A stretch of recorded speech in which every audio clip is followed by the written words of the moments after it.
क्रांति, ये शब्द सुनते ही आपके दिमाग में कुछ तस्वीरें उभर करके आती होंगी। एक 25 साल का नौजवान जिनका नाम था भगत सिंह, जो जानते थे कि जिस रास्ते पे वो चल रहे हैं उसका अंत फांसी के फंदे पर ही होगा, पर फिर भी वो चले। 1789 फ्रेंच रेवोल्यूशन, जब आम लोगों ने राजाओं के सामने खड़े होकर के कहा अब बस। 1970 रशियन रिवॉल्यूशन, जिसने पूरे सेंचुरी का जियोपॉलिटिक्स बदल दिया। भगवान कृष्ण ने भी क्रांति की थी, रिस्क, सैक्रिफाइस और एक क्लियर विजन। सीजेपी, कॉकरोच जनता पार्टी, जो यंग जनरेशन जेन जी की क्रांति पार्टी है। सीजेपी के सपोर्टर सिर्फ एक सिंपल सी बात कहते हैं, इंडिया कोई मोनार्ची नहीं है, यहाँ प्राइम मिनिस्टर हो या फिर चीफ मिनिस्टर, सबकी पावर कॉन्स्टिट्यूशन से ही आती है। कॉन्स्टिट्यूशन का आर्टिकल 14 इक्वालिटी की बात करता है, आर्टिकल 19 फ्रीडम की बात करता है, article 21 right to life and liberty की बात करता है। सीजेपी के सपोर्टर्स कहते हैं जब भी उन्हें लगता है कि इन प्रिंसिपल्स को चैलेंज किया जा रहा है, तब सवाल पूछना कोई एंटी नेशनलिस्ट नहीं, डेमोक्रेटिक ड्यूटी है।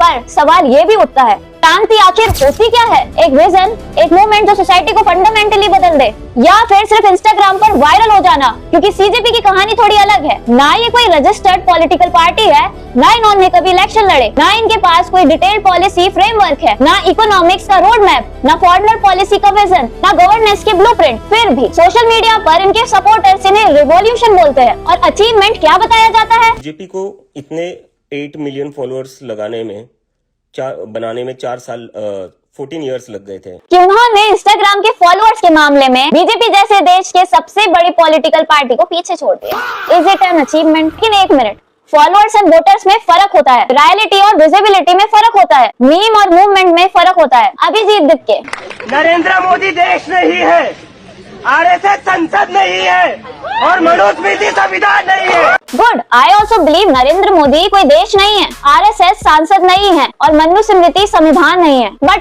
What is this?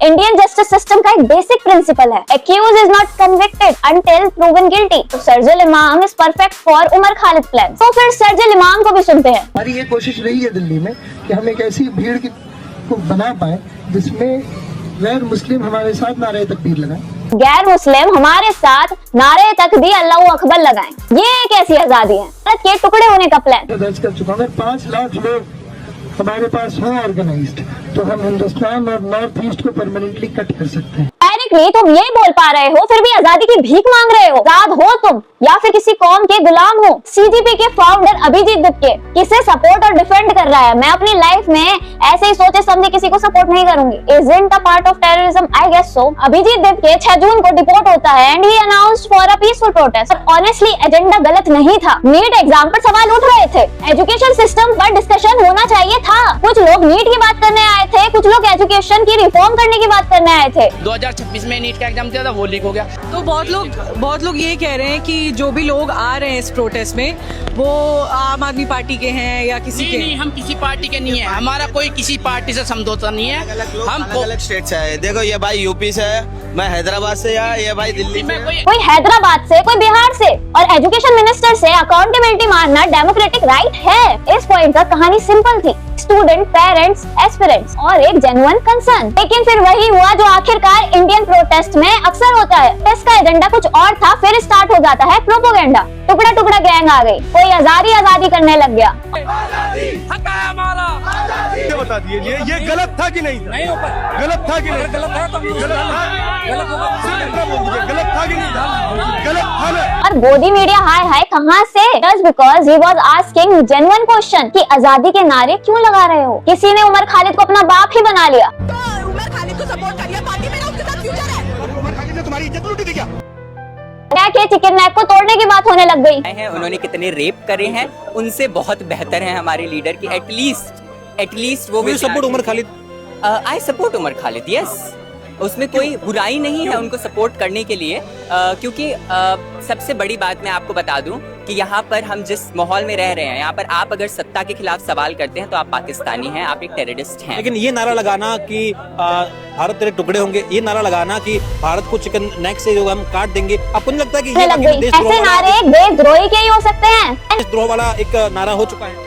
ये देशद्रोह का नारा हो सकता है। चिकन नेक क्या है? आपको पता है चिकन नेक क्या है? मुझे चिकन नेक के बारे में नहीं पता। ऑनेस्टली स्पीकिंग, इन लोगों को चिकन नेक के बारे में ही नहीं पता। हे भगवान, क्या मूर्ख लोग हैं भाई इंडिया में।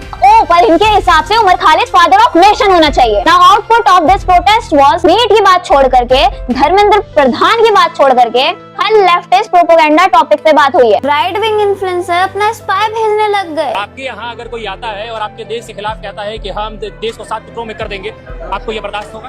बिल्कुल होगा। देश को 7 टुकड़ों में बर्दाश्त कर लेगा? बिल्कुल कर लेंगे। अकॉर्डिंग टू मी ये बिहेवियर दुनिया का सबसे घटिया बिहेवियर में काउंट हो सकता है। मुझे लगता है ये हरकत करने की कोई जरूरत, हमारे भारत में कई स्पाई हैं जो काम कर रहे हैं, तो आप लोगों को स्पाई बनने की कोई जरूरत नहीं है। स्पाई भेजा था मैंने अपना। यार अभिजीत दिप्के को जेन्युइनली एजुकेशन सिस्टम और एजुकेशन मिनिस्टर के अगेंस्ट प्रोटेस्ट करना था तो उसके घर के बाहर क्यों नहीं किया? अदरवाइज ये प्रोटेस्ट ऐसा लग रहा है जैसे अभिजीत दिप्के खुद को एक पॉपुलर लीडर बनाना दिखाना चाह रहा है, एक सेलिब्रिटी बनाना चाह रहा है, तो हमेशा की तरह एक प्रोपेगेंडा फैलाना चाह रहा है। बी ऑनेस्ट, जो हो गया और agenda of education system flop हो गया। हम लोग बचपन से एक बात सुनते हुए आए हैं, थिंक बिफोर यू एक्ट, लेकिन पॉलिटिक्स में आते ही लोग उल्टा कर देते हैं। पहले सपोर्ट करते हैं, फिर सोचते हैं, आइडल बना लेते हैं, फिर फैक्ट्स ढूंढते हैं, कंक्लूजन डिसाइड कर लेते हैं, फिर एविडेंस कलेक्ट करते हैं। हार्वर्ड साइकोलॉजिस्ट डैनियल गैबिट ने लिखा था, human being first believe and then doubt. Same thing जो जेन जी के साथ हुई है सीजीपी के केस में, यानी पहले हमारा दिमाग किसी चीज को एक्सेप्ट करता है, उसके बाद उसको चैलेंज करता है। इसलिए जब हमारा लीडर कोई चीज बोलता है तो हम फैक्ट नहीं चेक करते हैं, हम डिफेंड करते हैं। सेम चीज पंजाब गवर्नमेंट में प्रोटेस्ट हुआ, पर क्या मिला उन लोगों को? और उसके बाद जब उन्होंने प्रोटेस्ट किया तो लाठी चार्ज कर दी। पंजाब के इलेक्शंस आ रहे हैं, उसमें आपका क्या रोल होगा? क्या ये प्लेटफॉर्म बस भगवंत मान का पीआर में लग जाएगा?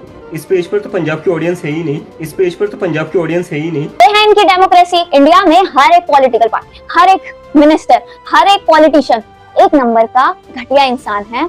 साथ में जो एम्प्लॉयज बैठे हुए हैं गवर्नमेंट सीट्स पर, घटिया लोग हैं। ऐसा सवाल पूछती हूँ, अगर कल से आपका कोई फेवरेट पॉलिटिशियन, लीडर, कोई पॉलिटिकल पार्टी बदल लेता है, किसकी साइड जाओगे? लीडर के साथ या प्रिंसिपल के साथ? अगर जब आप तुरंत आ गया तो आप सोच नहीं रहे हो, आप सिर्फ ट्रेंड फॉलो कर रहे हो। और यही डिफरेंस है फॉलोअर और थिंकर में। क्रिटिकल थिंकिंग का मतलब हर चीज को वेरीफाई करना होता है। किसी पॉलिटिकल पार्टी को सपोर्ट करने से पहले उसका ट्रैक रिकॉर्ड देखो कि क्या है ट्रैक रिकॉर्ड। इसने जो प्रॉमिस किए थे, क्या इसने प्रॉमिस पूरे किए अपने? लीडर जो बोलता है वो करता भी है। पॉलिटिक्स में सबसे डेंजरस चीज झूठ बोलना नहीं होती है, सबसे डेंजरस चीज होती है हाफ ट्रुथ, जो सीजीपी ने इस जनरेशन के नाम पर अच्छे से परोसी है। शांति का मास्क पहनकर कुछ और ही खेला खेला जा रहा है। पॉलिटिकल मूवमेंट को समझना है तो सिर्फ 10 दिनों की हेडलाइन मत देखो, सेंचुरी की हिस्ट्री देखो कि जो हिस्ट्री में पैटर्न लगती है वही न्यूज में कोइंसिडेंट लगती है। बाकी हम मिलते हैं नेक्स्ट वीडियो में, तब तक के लिए बाय, एडियोस, चाओ, राम राम और अपना ख्याल रखो।